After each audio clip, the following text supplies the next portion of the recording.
Jadi kita akan bersama insya-Allah nanti sebentar lagi bersama dengan Tuan Zakaria Omar. Beliau ini merupakan pengasas bagi Zakaria Omar Art Foundation. Sudah bersama sebenarnya di studio ketika ini. Assalamualaikum Cikgu. Apa kabar Cikgu? Alhamdulillah. Alhamdulillah. Terima kasih kerana bersama kami untuk membuat penjelasan mengenai ada persembahan seni visual, pameran seni tadi kan? visual. Pameran seni visual. Mungkin Cikgu dapat dijelaskan kepada penonton kita di Jerampai Pagi apa sebenarnya pameran ini. Silakan. Okay, terima kasih Tuan Fakro. Bismillahirrahmanirrahim. Terima kasih atas jemputannya juga untuk menerangkan serba sedikit tentang pameran seni visual, iaitu kami bagi tajuk Permata Hijau. Yang mana permata hijau ini amat sinonim benar dengan kalau kita ni sekali imbas, orang akan memperkatakan tentang temburung. Kenapa itu temburung? Sebab temburung memakai moto permata hijau itu.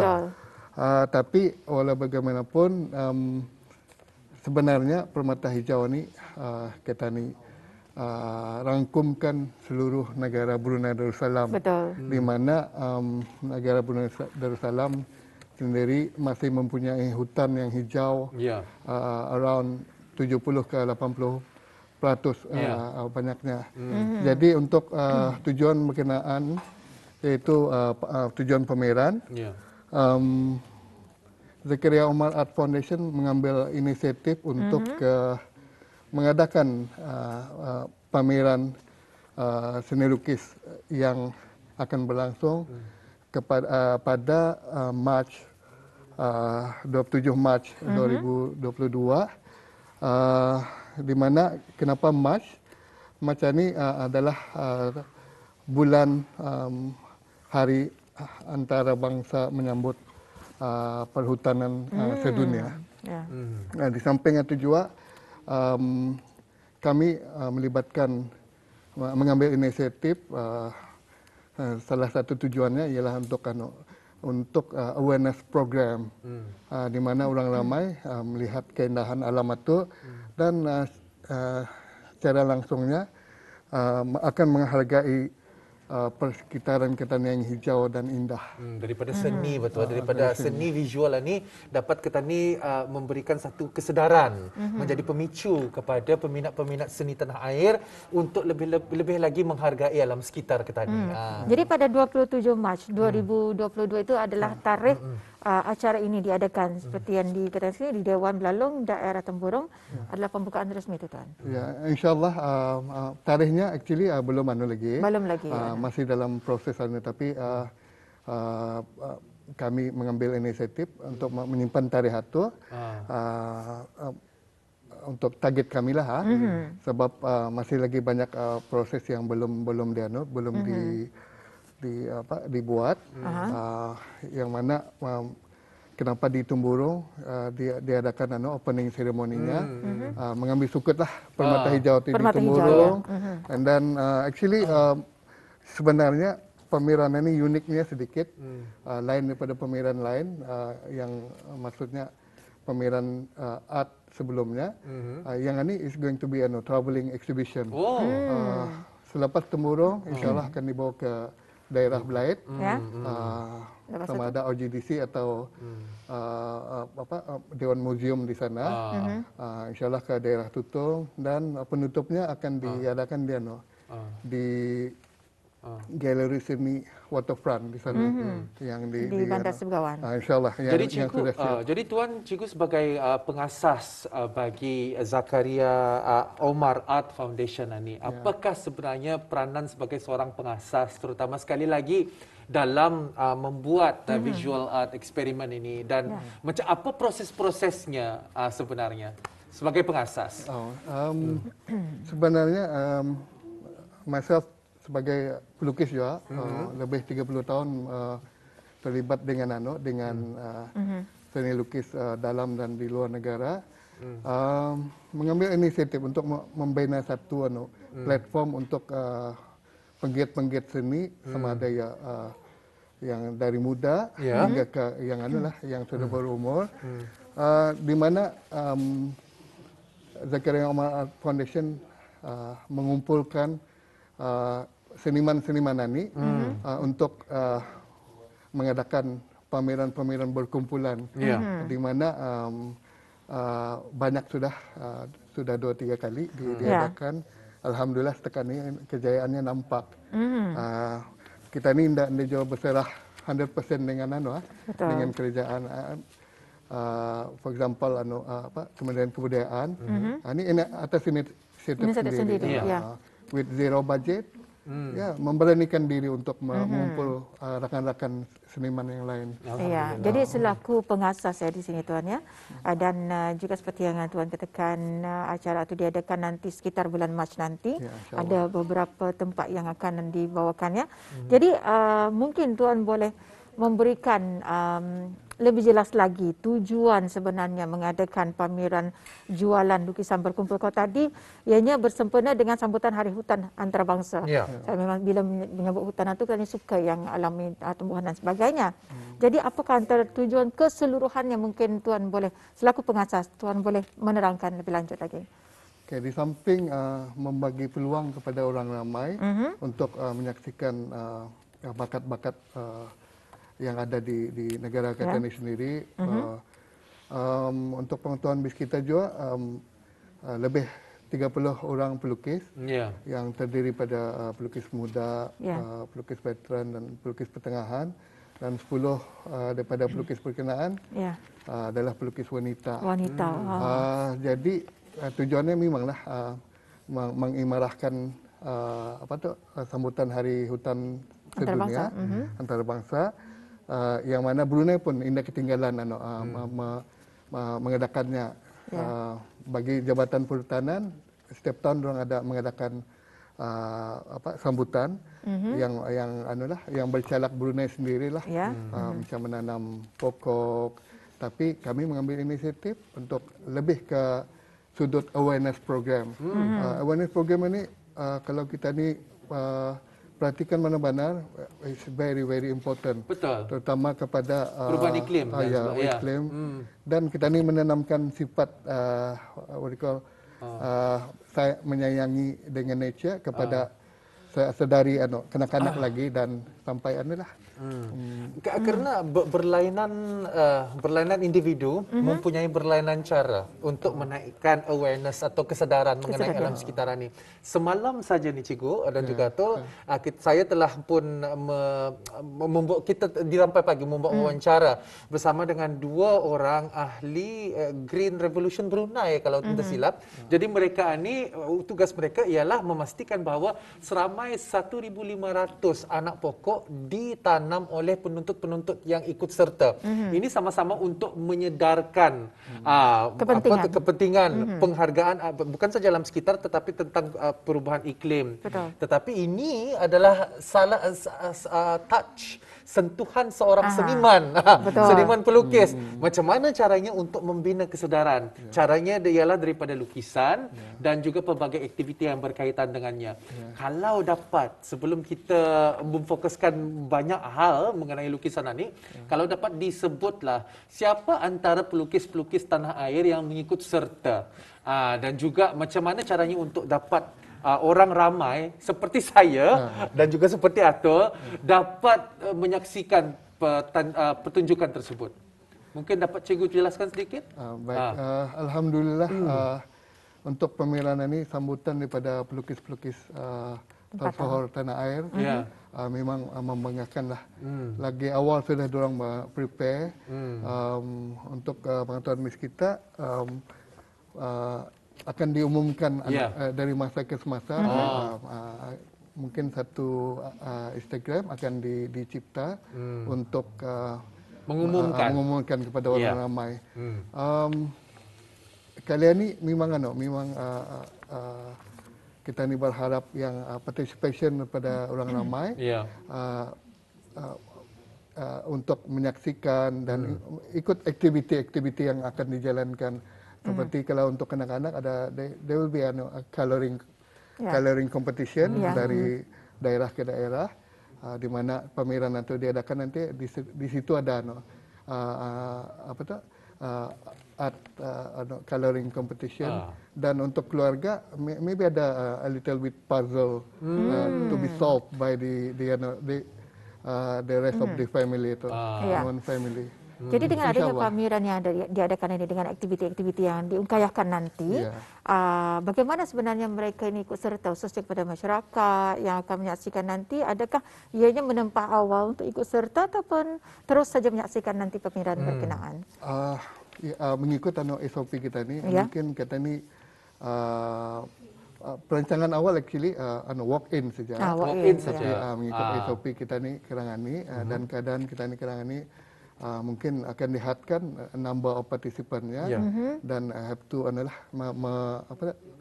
book untuk slot-slot dan seperti apa yang ditulis di sini ialah pameran ini mempunyai satu tema, iaitu permata hijau, dan pameran seni visual ini merupakan pameran yang berjalan. Artinya travelling exhibition. Dan anjurannya ialah Zakaria Omar Art Foundation, dan diungkayahkan oleh pengasasnya sendiri, iaitu Tuan Zakaria Omar, dengan sokongan daripada Kementerian Kebudayaan Belia dan Sukan, Kementerian Sumber-Sumber Utama, Kementerian Hal Ehwal Dalam Negeri, dan juga Brunei Shell Sdn Bhd. Dibuka rasmi insya-Allah, to be confirmed pada 27 hari bulan Mac 2022, dan venue utamanya ialah ini TBC juga ni kata orang to be confirmed ni, kalau ada langgar saja. Pameran pertama di Dewan Belalong, daerah Temburong, memang sesuai. Pameran kedua Galeri Seni Bangunan Kastam Lama Bandar Sibergawan. Pameran ketiga Oil and Gas Discovery Center. Kalau yang Belalong ni, saya pernah ke sana waktu umur saya 17 tahun. Mungkin dengan seni ni saya akan menuju lagi ke sana dan mengaga kali yang kedua. Saya juga. Jadi kita ni mengucapkan terima kasihlah juga kepada Zakaria Art Foundation kerana membuat hal program ini di Belalong Study Center. Alhamdulillah. Ini satu lagi perkembangan kita ya. Jadi bagaimana kalau kita ni akan nanti menyaksikan sesuatu yang sesuatu karang lah kalau berehat adalah sebab sesuatu yang memberikan keindahan mata kita, yang lahir daripada mata turun ke hati dan sebagainya. Teruskan bersama kami ada di rancangan Rampai Pagi, dan masih lagi kita ni bersama dengan Cikgu Zakaria, pengasas bagi Zakaria Omar Art Foundation. Jadi sebenarnya inilah sesuatunya sebenarnya. Ini yang saya cakap kami, inilah sesuatunya. Yang menariknya sesuatu yang ingin kita pertontonkan kepada audiens penonton pada pagi ini, kita ni cukup teruja dan juga merasa gembira kerana perkembangan serta orang kita ni masa ni dah ada border lagi Betul. Nada batas lagi. Banyak mereka ni menghasilkan karya-karya, sampai kan Fakrul sendiri tidak tahu sebenarnya ada hasil karya muka Fakrul sendiri. Tapi dia tahu katanya macam mana tu. Jadi itulah sangat-sangat menyedihkan lah. Tapi sangat-sangat menyedihkan, tapi menggembirakan kita. Tetapi terharu juga. Dan juga mengembirakan. Sedih gembira namanya. Kerana bila dihasilkan sesuatu tu, jadi kita akan rasa gembira, dan inilah antara perkembangan anak muda kata ni masa ni. Jadi dapat cikgu terangkan siapa yang ada di depan mata kata ni. Ini merupakan ramuan bagi acara visual itu nanti. Jadi mungkin cikgu dapat menjelaskan siapa agaknya yang wanita yang ada di sini ni. Dua orang yang ada di sini ni. Thank you Tuan. Kedua-dua mereka ni adalah peserta yang akan ikut serta untuk pameran berkenaan permata hijau. Salah seorangnya Umi Zati Wazila. Kedua-dua mereka ni talented ni, since pernah menyertai mewakili Brunei maksudnya festival seni lukisan antarabangsa, contohnya di Korea, di China, di Myanmar dan ASEAN. Jadi pelukis wanita pun mampu untuk keluar dan menunjukkan bakat di luar negara. Jadi saya katakan tadi memang ada batasnya lagi. Namanya sudah mempunyai kreativiti yang tersendiri, minat yang tersendiri, bakat yang bukan bakat terpendamnya. Inilah sebenarnya orang kata ni reality. Dan mereka mempunyai teknik yang kalau Atul lihat mereka mempunyai teknik yang teknik yang berbeza. Ada mereka menggunakan melukis, kalau maafkan saya bukan orang pelukis, tetapi ada yang mereka ini suka lukisan abstrak dan juga ada yang mempunyai teknik-teknik lukisan yang berbeza-beza. Daripada cikgu sendiri, apabila cikgu mengatakan tentang festival yang mereka hadiri berada di luar negara dan sebagainya, adakah ini festival pameran ataupun festival pertandingan? Dan kalau menurut cikgu sendiri, seni ni seperti ni dapatkah ia dinilai ataupun dipertandingkan? Seni ni dapatkah dipertandingkan sebenarnya? We talk about pertandingan dulu. Okay. Ya, memang boleh dipertandingkan, tapi jurinya memang mempunyai credibility dan penilaian mereka memang subjektif benar-benar. Betul. Kita ni lihat kadang-kadang ini sesuai menang, jadi menang. That depend on juri-juri masing-masing. Manakala genre seni lukis ini amat luas benar-benar, open, totally open. That's why very subjective matter sebenarnya seni lukisan ini. Macam yang Rubiatul buat itu, ia lebih bersifat kepada doodling. Doodling ini yang uniknya once you put your hand on the canvas, it will berjalan sampai penuh. Maybe makan pun dia berhenti nih, Rubiatul atau cuma itulah. Saya ada satu, kalau di Jepun, di negara Jepun, ada satu artis yang suka mendudel. Kalau siapa namanya, Kiyosama ataupun siapa namanya, saya lupa, tetapi dia memang suka membuat doodling bulat-bulat gitu orang. Jadi doodling itu adalah satu proses pemikirannya. Kesuma itu. Ya. Very sudah tahu. Milena now. Dan pada pagi ini kita ni ada Umizati. Rubiatul. Dan tadi kan aku katakan apa ni cikgu tadi namanya? Doodling. Kalau ini abstrak kali. Kalau saya tu atau doodling atau main takan-takan. Ini lebih kepada relief texture. Kalau Umi sendiri, bila mula bergiat dalam bidang ini? Minat aku andang dari kecil lah. Masa umur 4 tahun suka conteng-conteng dinding buku. Selalu kena marah lah tuan? Kena anulah support je. And then lebih aktif masa masuk remaja, ikut banyak exhibition lah. And then since banyak ikut itu, walaupun masa tu belum lagi ambil jurusan art di sekolah, tapi sudah aktif with the exhibition and sudah belayar-belayar lah. Okay. Kalau Rubiatul sendiri, bila bermula aktif dalam bidang ini?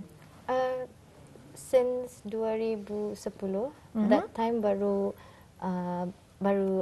masih sekolah lah.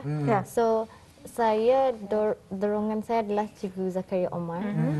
He was my class teacher. Dari sana sampai sekarang lah masih dorang, walaupun dari masuk UVT or A level, ia bantu and then become part of ia punya Zakaria Omar Art Foundation. Sejujurnya melukis ataupun melukis sesuatu di atas kertas adanya tu orang, apa perasaannya apabila melukis satu? Mungkin ada sesuatu yang terlerai atau orang dapat jadikan sebagai salah satu cara meditasi. Mungkin dapat diceritakan. Actually, kalau for me, myself lah personally, kalau melukis itu kita menggunakan kita ni punya masa and tenaga, and we have to be patient with it. Dengan itu kita ni ada macam luahkan perasaan. Every painting itu ia akan ada message-nya sendiri. Jadi di sana dengan perasaan kami akan luahkan. Seperti saya dengan painting saya, luahan saya akan berbeza dengan Umizati. Umizati ini merupakan anak kepada Zakaria Omar. Dan juga Umizati, kalau sekiranya daripada apa yang Umizati buat itu, kalau saya melihatnya main takan-takan, rupanya ini teknik texture. Texture. Kalau kan dilihat message, apa sebenarnya? Kalau saya pasti apa message yang Umizati sampaikan. Tapi apa sebenarnya? Kek pelangi. Apa? Kek pelangi. Kek pelangi. Artinya lapar. Tadi tanya Umi. Artinya lapar, tapi tadi tanya orangnya. For this one, actually, it's actually just the background masih. And then I usually bring in more macam mostly building lah kalau for my my art Brunei punya building, and then I will add more banyak layer lah my art. Contohnya apa? Yang art kah? Ya, ni kalau Tani lihat Tani lihat warna-warni saja, tapi ada padian, ada apa bangunan-bangunan yang ada di negara kita bersalah seperti masjid, ada apa tugu dan sebagainya. Kenapa ianya terilham membuat seperti apa yang kami saksikan di sini? Mostly I want to promote Brunei lah. Brunei punya building banyak orang dah tahu, maybe yang ada history punya jalan cerita building itu, and then dia punya apa tu macam dia punya culture kemelayuan, Melayu Islam beraja lah. Mungkin agaknya semula jadi dengan orang ahli seni. Anda kira lah ahli seni pelukis kah ya, sastra kah ya, penyanyi kah ya. Mungkin tersirat dari buku hati, sudut hati setiap ahli seni di Brunei ini ingin menunjukkan dari mana asal usulnya. Jadi kalau sudah Umi Izzati menconteng-conteng dinding dari umur 4 tahun bermakna memang ada bakat melukis. Betul. Jadi jangan kita larang anak-anak untuk bereksperimentasi. Betul. Sebab kalau menurut pakar motivasi juga mengatakan, kami kalau menyuruh anak-anak tadi belajar, tapi tiba-tiba yang melukis jangan dilarang. Sebab di sana meleraikan rasa tekanannya ataupun sesuatu perkara yang ingin diceritakan. Kalau Ani, saya tahu Ani ibu jari segala wayar-wayar. Indah wayar-wayar apa kan? Wayar ke tu atau ibu jari ke tu atau apa sebenarnya? Fakrul. Oh, Rubiato. Apa sebenarnya penceritaannya? Ceritanya actually before ada painting that I paint lah for when I was in A level, so I think 4'8". Yeah. So dari sana the background story before this is ada di bawahnya ada kampung air, not here but in my previous atau abstrak banar tu kalau ada kampung air di dalam tu abstrak banar tu. So I use mixed media, macam also I use like macam dawai, recycle materials lah. So I do a series of wire ni lah, yang this one. So this one actually kita tahu kalau kita ke kampung air, I think kita nampak lampu. Yang this lampu ada, ya? Yes. Ada wayar-wayarnya. So for me a message that you know how Kampung Air actually the housing was very very close, and the people there when I went there kami jumpa for art lah. So they are very close and peramah. Yes. So every macam when you go to a house to another house, they don't actually know each other. So the connection is there.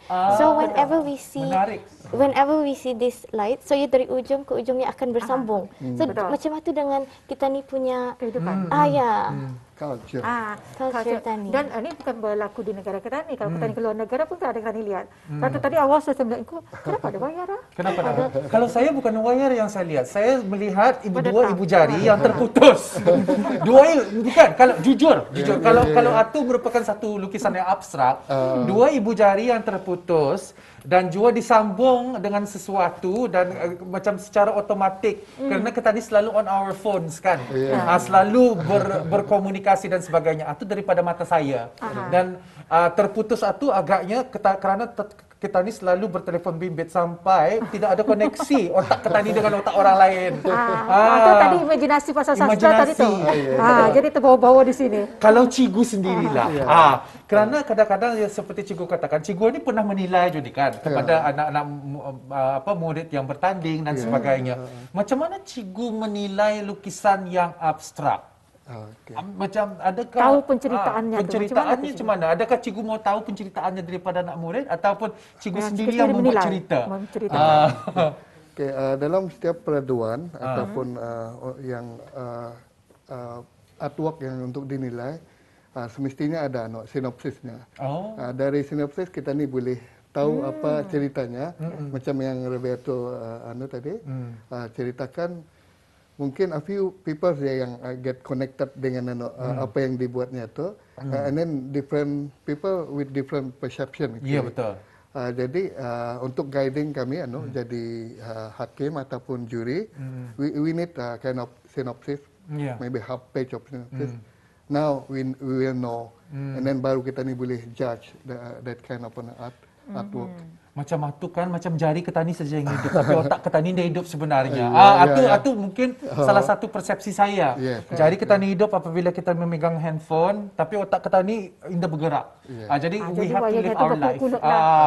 Cuma tu. Tapi kalau dan selain daripada itu juga kita dapat menyaksikan juga ya antara penghasilan daripada mereka yang ada di sini. Tapi saya tadi sempat mengatakan, boleh tak buat untuk rampai pagi? Brooch kah, apa jadi dapat kami pakaikan. Mau minta, tapi saya ingat. Ada customer sudah. Tapi sebenarnya ini adalah tujuannya adalah penghasilan daripada anak tempatan kita. Kerana mereka ini mempunyai kreativiti yang tersendiri yang semula jadi dan juga sukar ya kalau kata ni. Masing-masing ada seninya, masing-masing ada caranya. Jadi kenapa tidak Ketani memberikan sesuatu penghargaan dan juga pengiktirafan kepada anak belia Ketani, belia muda Ketani lah ya. Pertama yang dapat kita saksikan. Satu saya minta kalau ada yang dibuat satu brooch untuk rampai pagi. Jadi kita boleh memberikan kepada mereka. Mungkinkah ada di antara orang-orang Ketani ingin karya mereka? Siapa tahu. Jadi datanglah ke sana berjumpa dengan cikgu sendiri, mungkin dapat berbicara bersama dengan Zakaria, pengasas Zakaria Art Foundation, Omar Art Foundation ini, macam mana untuk ikut serta agaknya. Dan mungkin daripada daripada kedua-dua bakat tempatan ketanian ni, yang mereka yang berbakat baru, berbakat muda dan sebagainya, dapat memberikan harapan mereka agaknya kepada semua pelukis-pelukis di sana. Ada pesanan? Ada pesanan. Kalau Umi sendiri ada pesanan untuk pelukis yang lainnya? Kalau pesanan, kira harapan untuk di masa depan ada more people untuk menghargai lah macam mana ngalihnya art, tapi also the result of the art itself. Kalau Arabiatul sendiri, secara ringkasnya, harapan? Kurang lebih macam Umi lah. We want to create awareness for appreciation saja for arts. Jadi kalau cikgu sendiri, macam mana tu cikgu? Harapan cikgu untuk yang lainnya dalam bidang yang sama? Mungkin ada peluang ataupun ada tempat untuk memberikan satu pameran. Jadi, macam mana tu cikgu? Alhamdulillah, 5 tahun ke 10 tahun kebelakangan ini, perkembangan seni lukis di tanah air memang membanggakan. Sebab more and more people menghargai dan membeli karya-karya pelukis Ketani lah. Jadi itu perkembangan positif sebenarnya.